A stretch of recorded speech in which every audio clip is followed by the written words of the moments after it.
Hello and welcome to your online classes. My dear students, this is our food production class for grade 9 and we are going to study unit number 6 today. Now in this we have equipments and kitchen tools. This is the title. Now what do we have to learn in this? We have to learn about the kitchen equipments, how to take care of our kitchen equipments, and then our workplace hygiene. Also, in equipments, we are going to learn about knives, the different kinds of knives and how we handle the knives. Now, this is the picture of a commercial kitchen which has equipments of different sizes and different uses. Now, let's first understand what equipments are. Importance of kitchen equipments. Now, kitchen equipments can be defined as the cooking tools which will help in making the cooking effective and quick. The type, size and amount of these equipment will be depending upon the type of menu which is provided and the quantity for which the cooking will take place. Now see, we have kitchen equipments. These are the cooking tools and these tools make our work more faster and more easier. Okay, it gives us a better way of cooking when we make use of these equipments. So this is a simple definition. It can be defined as the cooking tools which will help in making cooking effective and quick. Now the types and the sizes of these equipments, okay, is depending on the menu. Let's take for a simple example, if we are going to make a burger. Now we need, of course, we need a pan in which we are going to roast the buns a little, and then we need another pan in which we are going to heat the potato tikki, okay, or if it's a vegetable one, and then we'll need knives, isn't it, to cut our vegetables. So we will need different small and large and medium sized equipments for completing our menu order. Okay, now in types of equipments we have large equipments, medium-sized equipments, and then the small-sized equipments. In large equipments, we have the electric oven, the bone saw machine, deep fryer, buffalo chopper, salamander kitchen table.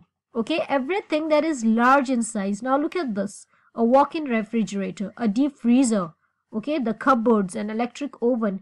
These are the large equipments in a kitchen. Medium-sized equipments, we have peeler, blender, mixer, mincer, okay, the small machineries that are used for maybe for mixing all the vegetables or to blending them into a paste. Okay, these are the medium-sized equipments. And the small-sized equipments, we have the pan, we have the wok, the spoon, the ladle, the grater, masher and pots. These are the small-sized equipments. How do we take care of these equipments? You see, something like a deep fryer, it should be free from debris and it should be ensured that the fat is disposed of properly after frying. देखिए, deep fryer जो होता है, जब हम इसमें तलते हैं तो थोड़ा बहुत चूरा नीचे रह जाता है. वो जो चूरा होता है उसे कहते हैं डेब्रिस. सो वो साफ होना चाहिए, ठीक है, उसमें से निकाल देना चाहिए. एंड जो तेल है वो भी ज़्यादा बार यूज़ नहीं करना चाहिए, ठीक है. जो ओवन्स हम यूज़ करते हैं, ओवन्स को पहले प्रीहीट करना चाहिए बेकिंग से पहले 5 to 10 मिनट्स. एंड पानी तो बिल्कुल भी नहीं डालना चाहिए ओवन्स में. जब साफ करते हैं तो पानी स्प्रे नहीं करना चाहिए. उसके बाद जो डो शीटर होता है जिस पे हम आटा गूंथते हैं, उसको यूज़ करने के बाद, ठीक है, एक अच्छे साफ कपड़े से उसे साफ कर देना चाहिए. एंड जो मशीन अगर हम यूज़ कर रहे हैं, ठीक है, फॉर एग्जांपल जिन मशीन्स में हम पास्ता बनाते हैं, स्पेगेटीज या चाउमीन कट कर निकलती है बारीक बारीक, यूज़ करने के बाद उसे डिस्कनेक्ट करें एंड देन उसे अच्छे से साफ करें. Avoid excess water in use in microwaves while cleaning. Don't press any button while it is functioning. जब माइक्रोवेव्स ऑन है एंड उसमें कुछ पक रहा है, उसके बीच में आपको सडनली नहीं खोलना चाहिए. एक्सेस बटन्स मत दबाएं. ये जो केयर होती है, मेंटेनेंस जो होती है हमारे इक्विपमेंट्स की, हम क्यों करते हैं? ताकि हमारे इक्विपमेंट्स सही चलें एंड लंबे समय तक इफेक्टिवली काम करें, ठीक है. जो किचन ट्रेनर्स होते हैं, ठीक है, उन्हें बुलाया जाता है कि वो हमें मशीनरीज के बारे में अच्छे से सिखाएं कि हमें कैसे हैंडल करनी चाहिए एंड कैसे साफ करना चाहिए, ठीक है. जो ओवन्स होते हैं, माइक्रोवेव्स होते हैं, उनमें ग्रिल्स होती हैं, उन ग्रिल्स को अच्छे से साफ करना चाहिए यूज़ करने के बाद. एंड जो टेम्परेचर्स यूज़ करते हैं हम, वो भी हमें उसकी नॉलेज होनी चाहिए कि हम कितने टेम्परेचर पे बेक करते हैं या कितने पे हीट करते हैं या कितने पे बॉइलिंग करते हैं। While cleaning the steam kettles, use hot soapy water on the inner and use a cloth on the outer. जो केटल्स होती हैं हमारी, आप उसमें गर्म सोप का वाटर फिल करके एंड देन उसे 2-3 सेकेंड्स के लिए चलाएं। एक हल्का सा गर्म हो जाता है, वो उससे साफ हो जाता है, लेकिन बाहर की जो कवरिंग होती है उसे हम क्लोथ से साफ कर सकते हैं। Now work place hygiene. You see, regular cleaning at workplaces, equipments and devices should be carried out to ensure the adequate level of workplace hygiene. जब हम अपने आप को साफ रखते हैं तो हमें अपनी वर्क प्लेस को भी साफ रखना चाहिए, क्योंकि हम जो भी खाना बनाते हैं हमें याद है कि it's one of the behaviours कि हमें सिंसियरली एंड ऑनेस्टली वर्क करना चाहिए। सो अपने काम के साथ ऑनेस्टी दिखाएं। आप जो भी खाना बना रहे हैं साफ सफाई से बनाएं, ठीक है। आप जो भी इक्विपमेंट्स यूज़ कर रहे हैं साफ होनी चाहिए। ऐसा नहीं है कि आपने एक नाइफ यूज़ करी है, उससे कुछ मीठा काटा है, ठीक है, and then after that without cleaning it properly आप उसे किसी और वेजिटेबल के लिए यूज़ करें। That is not proper. Okay, so they should be proper arrangement of all the food items. आप जब फूड आइटम्स सेट करते हैं स्टोरेज एरिया में तो आपको ये देखना चाहिए कि कौन सी चीज़ों की एक्सपायरी डेट करीब है, कौन सा लंबा है, कौन सा लंबे समय तक चल सकता है, कौन सी वेजिटेबल्स जल्दी ख़राब हो जाती हैं, ठीक है। ये सारी चीज़ें हमें मेंटेन करनी होती हैं। And cleaning is very very important. You should clean your work place, you should clean the floor, you should clean all the areas that are used for cooking food. And जो हमारे kitchen personal होते हैं they should also maintain their personal hygiene. If they are sick or they have any problem, they should visit the doctor as soon as possible. जो हमारे kitchen होते हैं वहाँ पर वेंटिलेशन इज़ वेरी इंपॉर्टेंट, ताकि जितनी भी स्टीम एंड एयर होती है किचन में जो सही नहीं रहती इनहेल करने के लिए वो फ़ौरन बाहर जाए। Okay, so ventilation is also very important. Now let's quickly look at one of the most important equipment in the kitchen, जिसे कहते हैं knife. We have different kind of knives. Okay, we have straight edged knives that is used for paring, turning, filleting and boning, and then the large one is used for chopping, the palette, carving knife and fork.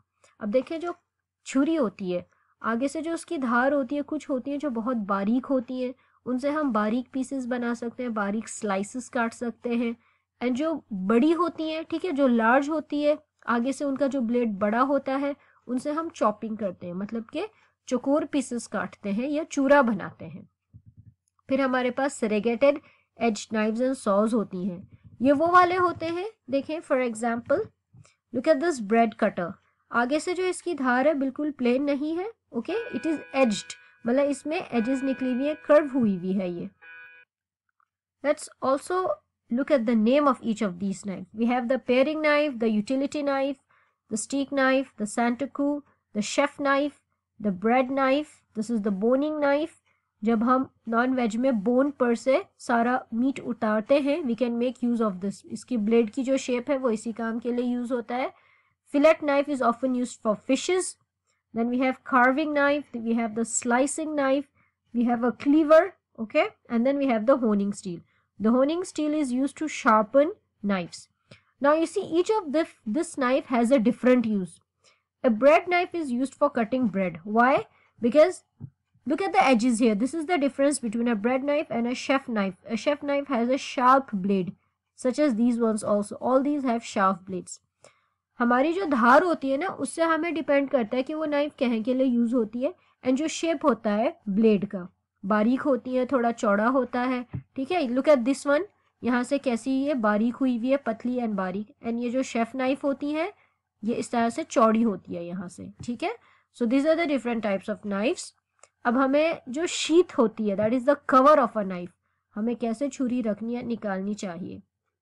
एक हाथ में आप उसका sheath पकड़ें, that is the cover, and then जो knife होती है आप उसे हैंडल के पास से पकड़ें, ठीक है, एंड देन इसे जेंटली इसके अंदर पुश करें। And this is a wrong way, okay, so always remember this is the correct way of holding a knife of pushing a knife into the sheath. Tips for safe knife use. अब knives जो होती हैं उन्हें हमें कैसे use करना चाहिए, देखें छोटी छोटी पीसेस लें आप काटने के लिए। For example take a carrot, थोड़ा बहुत कटिंग स्टार्ट करें छोटी वाली नाइफ से, यूटिलिटी नाइफ से, ओके, हल्की होती है, ब्लेड भी ज़्यादा तेज नहीं होता है। एंड देन जो फिंगर्स होती हैं आपकी ब्लेड से दूर रखें, हैंडल पे आप सही से हाथ रखें, हैंडल पे अच्छा ग्रिप बनाएं। देखें, let me show you, this is just an example how to hold a chef knife. Can you see this? This is a chef knife. If you are expert and you know how to cut very well, तो आप इस तरह से पकड़ें। इस तरह से पकड़ने से देखें जो अंगूठा है वो थोड़ा सा ब्लेड पे है, जो हमारी इंडेक्स फिंगर है वो भी ब्लेड पे। इससे आपका बैलेंस रहेगा, छुरी ऊपर नीचे नहीं होगी, बैलेंस रहेगा जिस चीज़ पे भी आप कटिंग कर रहे हैं। अब हम अपनी नाइफ्स को मेंटेन कैसे करते हैं, देखें ये धार बनाई जा रही है, ठीक है, इस तरह से हम तेज करते हैं छुरियों को। तेज करने का मतलब होता है sharpening. Appropriate washing drying techniques, sharpening, safe and secure storage is required for the knives. ठीक है, जो नाइव्स होती हैं हम पहले उन्हें धुलते हैं, उन्हें सुखाते हैं, उसके बाद उनको हम तेज करते हैं एंड उन्हें सेफली स्टोर करते हैं। ब्लंट नाइफ जो होती है, मतलब जिसकी धार खराब हो जाती है, तेज नहीं होती, उससे काफ़ी इंजुरीज हो जाती हैं हमारे हाथ पे भी, एंड जो भी हम वेजिटेबल कट कर रहे हैं वो भी ख़राब हो सकता है, क्योंकि फॉर एग्जाम्पल हमें ऑनियंस की बारीक स्लाइसेस कट करनी है सैलड्स के लिए, लेकिन अगर धार तेज नहीं है तो बारीक नहीं कट पाएगी। ठीक है, so basically this was about kitchen equipment, and in this chapter what I wanted was that all of you learn about kitchen equipments, how to take care of these kitchen equipments, our workplace hygiene and the safety procedures. Okay, thank you.